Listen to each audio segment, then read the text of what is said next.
নমস্কাৰ বন্ধু বান্ধৱীসকল, আজি শিৱৰাত্ৰি। আমি আহিছোঁ এয়া মন্দিৰলৈ চাকি এগছ জ্বলাই লওঁ বুলি। পূজা কৰি লওঁ, চাই থাকিব। ভিডিঅ'টো ৰেকৰ্ড কৰিছিলোঁ যদিও আপোনালোকক শিৱৰাত্ৰিৰ দিনা দিয়াই নহ'লে, তথাপিতো ভাবিলোঁ ৰেকৰ্ড কৰিলোঁ যেতিয়া আজিয়ে দি দিওঁ। চাব, চাই পেলাই কেনেকুৱা লাগিলে কমেণ্টত জনাবলৈ নাপাহৰিব। মন্দিৰৰ ভিতৰত আকৌ প্ৰৱেশ কৰাৰ আগতে ভৰিকেইখন ধুই ল'লেহে ভাল লাগে। সেইকাৰণে প্ৰথমতে গৈয়ে ভৰিকেইখনকে ধুই ল'লোঁ আৰু গাটো অকণ পানী ছটিয়াই লৈছিলোঁ। তেতিয়াহে মনটো ভাল লাগে মন্দিৰত প্ৰৱেশ কৰিবৰ কাৰণে।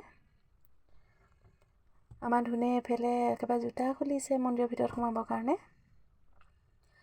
মই যেতিয়া ঘণ্টা বজাইছিলোঁ সিও বজাবলৈ ইচ্ছা কৰিলে, সেইকাৰণে দাঙি বজাবৰ কাৰণে দিলোঁ।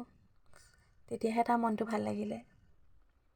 যেতিয়াই মন্দিৰলৈ আহোঁ তাক এনেকৈ বজাব দিবই লাগে দাঙি পেলাই। মন্দিৰ ভাগত সোমাই যাওঁতে এটা চাইডে হনুমানৰ মূৰ্তি, ৰাধাকৃষ্ণ মূৰ্তি আৰু লগতে গণপতি বাপ্পাক ধুনীয়াকৈ স্থাপিত কৰা আছে। মন্দিৰ ভাগলৈ সোমাই আহিলেই কিবা মনটো ভাল লাগি আহে। এইফালে আছে নন্দী, এইফালে ৰাম মন্দিৰ যেতিয়া প্ৰতিষ্ঠা হৈছিলে তাৰ পিছতহে আচলতে এভাগ বনোৱা হৈছে নতুনকৈ, আগতে নাছিলে বাৰু। এয়া হৈছে শিৱলিংগ।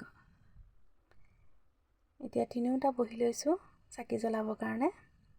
আমি যেতিয়া গৈছিলোঁ তেতিয়া নামঘৰত মানুহ নাছিলেই, খুব কম আছিলে। দিনৰ ভাগত আছিলে, আকৌ ৰাতিও আহিব মানুহ হ'ব তেতিয়া। দিনৰ ভাগত যিসকলে চাকি বন্তি জ্বলাই তেল পেলাই থৈ গৈছিলে বা লেতেৰা হৈছিলে অলপ, আমি যাওঁতে তেখেতলোকে চাফা কৰি আছিলে। পৰিয়ালটো মংগলৰ কাৰণে মহাদেৱৰ আগত চাকি জ্বলাবৰ কাৰণে চাকি গছ ৰেডি কৰি ল'লোঁ। এইভাগ মন্দিৰত আহিলে মনটো বহুত ভাল লাগে। যিবোৰ কথা নাজানো ইয়াত থকা পুৰোহিতজনে ধুনীয়াকৈ শিকাই বুজাই দিয়ে বাৰু।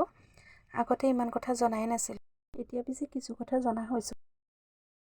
সুগন্ধিম পুষ্টিবৰ্ধনম উৰ্বাৰুকমিব বন্ধনান মৃত্যুৰ্মোক্ষীয়মামৃতাৎ।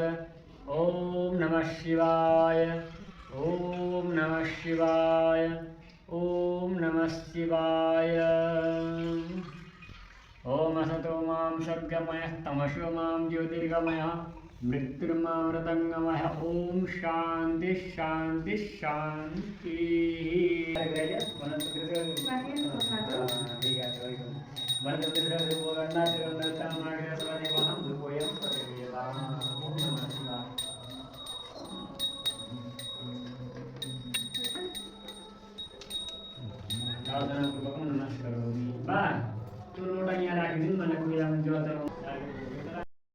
এতিয়া মন্দিৰ ভাগত পৰিক্ৰমা কৰি লওঁ।